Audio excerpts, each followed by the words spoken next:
we are at the sidelines of the FIT conference in Mumbai, and who else but Jeffrey Owens, former OECD tax policy director, international tax policy expert, and one of the most authoritative voices on BEPS.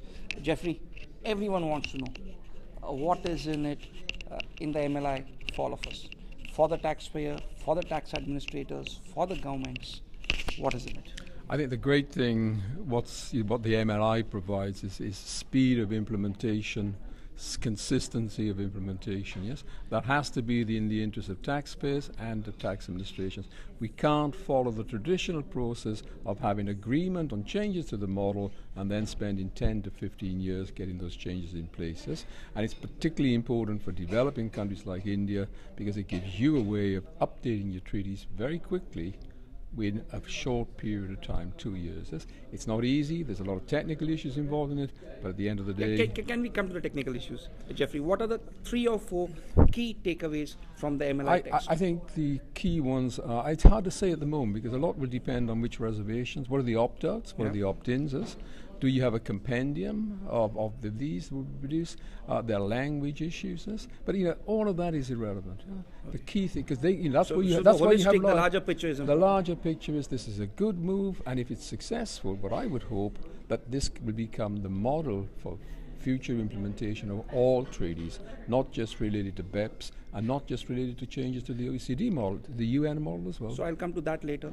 On the opt-outs, if for all our viewers, opt-outs mean that if a particular country wants to opt out or does not want to implement a particular BEPS action plan, they can do that. Is that what an opt-out means? Basically, yes. Because the important thing about the MLI is, this is not changing anything in substance. The substance was agreed in the BEPS 15 action points. It's an implementation mechanism, yes. And if a country decides, well, that particular provision we would prefer to do on a bilateral basis, they can do that. There is no pressure on any country, including India, to join up to the MLI. You join up because you think this is an effective way to implement the agreed changes, even if you may have certain opt-outs. Say, I'm not going to do it. And of course, there will be certain countries that will opt out of everything, yes? I mean, I cannot see the United States signing on to this, but it may actually... At all?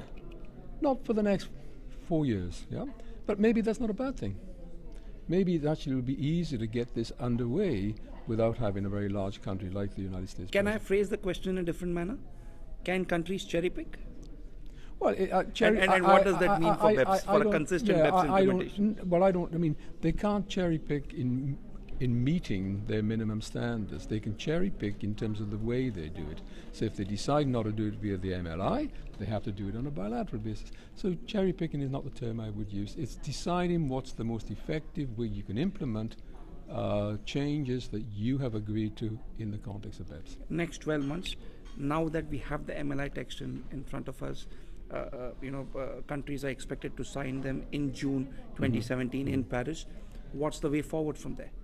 Countries will soon start legislating on the basis of this MLI text, Jeffrey? Yes, exactly. I mean, basically, this is not the end of the process, it's actually the beginning, yes? The text that was put out just last week, that will be now, they'll be ratified and hopefully you'll have a signing ceremony in June in Paris. It is important that there's a core of countries that sign up there, yes? It's not enough to have just a few, 4 or 5. You would need a good group of 20, 25 countries. So you get the momentum, yeah? And I think, in fact, that even though there's a time, the time pressures are there, I think they'll get that number of countries. So that's the next staging point, June. After that, then the process of ratification begins, yes? And how fast that goes depends on domestic procedures. In some countries, it's going to be relatively simple. In other countries, handled in the parliament, suddenly you go through it will be complex. So I think probably after June we have a 2-year period where countries will be moving to ratify. And hopefully during that 2-year period, other countries will be saying, we will sign on. And that's probably a message for developing countries. If I was a developing country, I wouldn't want to be out ahead of the queue here, yeah? I think I would want to look at which of my treaty partners are signing up and what reservations they have before I decided I wanted to commit to this process. Having said that, I think for developing countries this is a really interesting development, especially if we can go beyond BEPS, because what's the biggest constraint that they have in updating their treaties? People. Yep. If you have one person that has to renegotiate 30, 40 treaties, it's a 20-year period. Yeah? For corporate boards across the world, who are possibly taking BEPS level of seriousness on a scale of 1 to 10, if they were taking it seriously, say 6 on 10, would it now be the scale of the seriousness increases to say 8 or 9 now? Well, clearly what the MLI has done is said this is going to happen quite quickly for certain selected provisions. Yes, I actually think that most boards have now put tax, in fact, near the top of their agenda, yeah, and that's appropriate because basically tax has no longer become just an issue for technicians. Yeah. It's become a board issue. It's linked to corporate good governance. It's linked to your reputation. It's linked to your financial risks. Yeah. That's why when people ask me, has BEPS failed or succeeded, I say BEPS, if nothing else happened, it's succeeded because it's changed attitudes. My colleague Bharti points out that at this conference, one of the key talking points has been, while evaluating the MLI text, is there too much discretion to competent authorities? And what happens, let me take that forward, what happens if the competent authorities cannot break the ice on a particular issue? Well, one of the key provisions, perhaps the key provision, was on Article 14, which is basically the MAP processes. And I know a lot of companies were a bit disappointed that the arbitration was sidetracked because that's what it has been. This is only a small coalition of 20 countries. But I think the process that the OECD has put in place to improve the MAP is one that is, it will work provided there's sufficient peer pressure and provided there's an engagement of businesses. So the MAP process, it's not perfect. I think we will see it improving. In India's case, I think it's really important to recognize that India has made massive progress over the last 5 years. Yes? Now can we move forward one more step because with arbitration?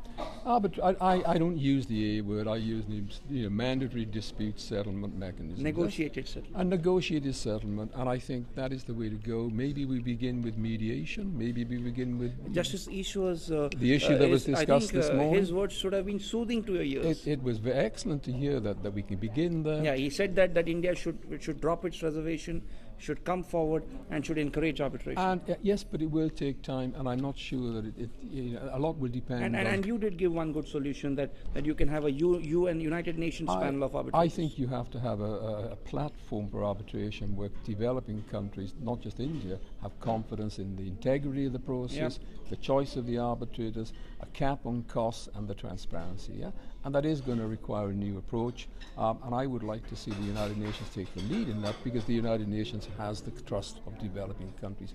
And I would hope, in fact, that the Indian representatives in the subgroup of the UN push that. It's going to take a long time. Yeah. With the OECD countries, it took 5 years to get them there. Yeah. It's going to take longer here as well. But I think to continue the discussions, at the end of the day, we end up with a situation where companies know there's going to be a resolution. Yeah. Jeffrey, are the days of bilateral tax treaty amendments more or less over? Or is it only, or this entire process of BEPS, multilateralism and MLI is confined only to this one project? I think what we're doing, we're seeing a process of moving back to the past. You're going to forget, when the League of Nations began all of this work, they're actually anticipated to have a multilateral model. In mid-1940s? 1930s. This is a multilateral, yeah. And in a sense, what we're seeing over the last 2 years is a gradual move away from bilateralism to multilateralism. Yeah. You see it in the move towards bilateral and multilateral APAs. You see it in the gradual move towards multilateral corporate compliance. Yep. And now we see it with the multilateral instrument, yeah.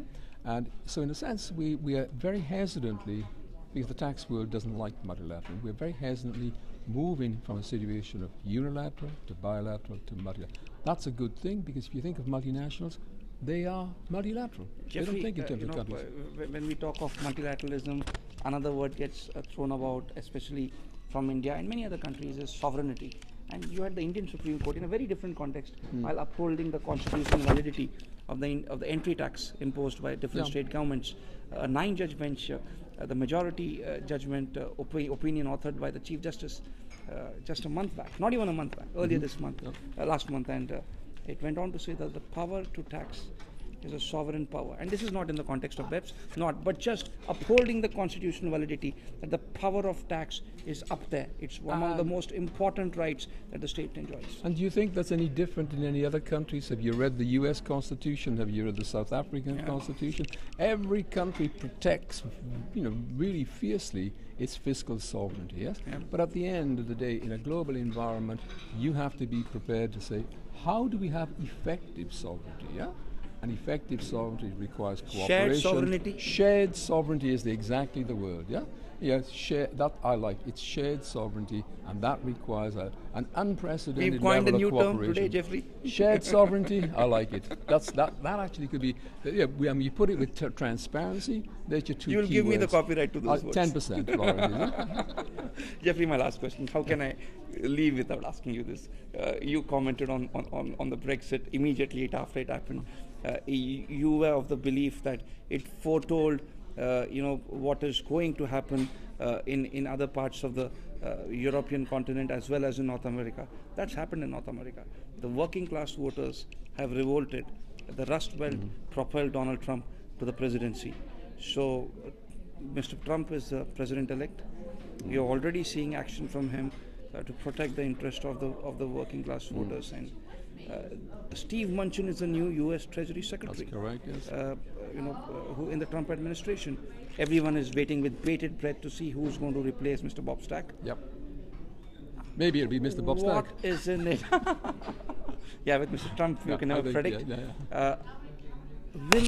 the unpredictability of Mr. Donald Trump also be reflected in the tax policies that U.S.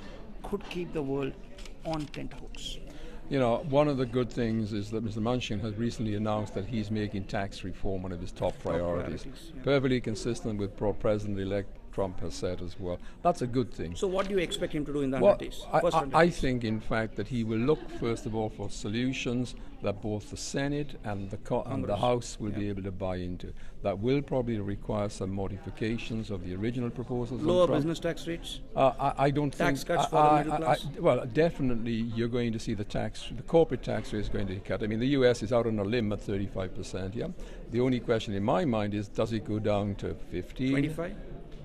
25, I would say. I think 15 is too ambitious given the revenue costs, yes? 25% is feasible, maybe 20%, but a lot will depend on whether Trump can actually keep his promise to eliminate unnecessary incentives. Yes? But do you see a complete overhaul of the tax code? And this Jeffrey? is the second issue, because that's the other proposal that's on the table from the Congress side is to move away from the corporate income tax that we have today to a cash-based destination tax. Yes?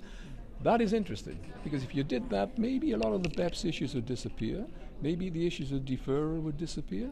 Some multinationals would benefit from it, some would not, yes? But for me, the really fascinating question is, this could be the start of the United States reasserting once again its leadership role in the international tax reform debate. You think so? Yeah? I do, because if you talk to governments, if you talk to academics, the one thing which everybody agrees on, nobody would design the corporate tax systems that we have today in the way they are. Yeah? And yet governments have not been able to figure out a way, how do we actually change it? And if this proposal gets through in the US, then I think other countries say, well, maybe we need to have a debate. To the extent that Mr. Trump is perceived as not being hostage to the lobbyists, so to speak, or politicians, either in his own party or the Democrats, does it give him a lot more wriggle room, leeway to negotiate an overhaul of the tax code and take a bold position on international tax policy? Well, I mean, Mr. Trump has been bold in many areas, yes? But I think don't underestimate the power of the business community in the United States. Yes? Oh. Yeah, and don't underestimate the extent to which the United States depends on foreign direct investment. Sure. And don't underestimate the extent to which the United States depends on exports. Yep. I mean, you look at the Trans-Pacific Agreement, 45% of U.S. exports go to those 11 countries. Yep. Yes? So I think economic reality is going to kick in. And going to require certain modifications of some of the things that have been said on the electron tray. There's a difference, when you get into government, you have responsibilities. Yes? They say that you campaign in poetry, you govern in prose. And I hope that the prose is clear and ambiguous and not subject to litigation. Thanks, Jeffrey. Always a pleasure talking to you. Thank you. My pleasure. Thanks.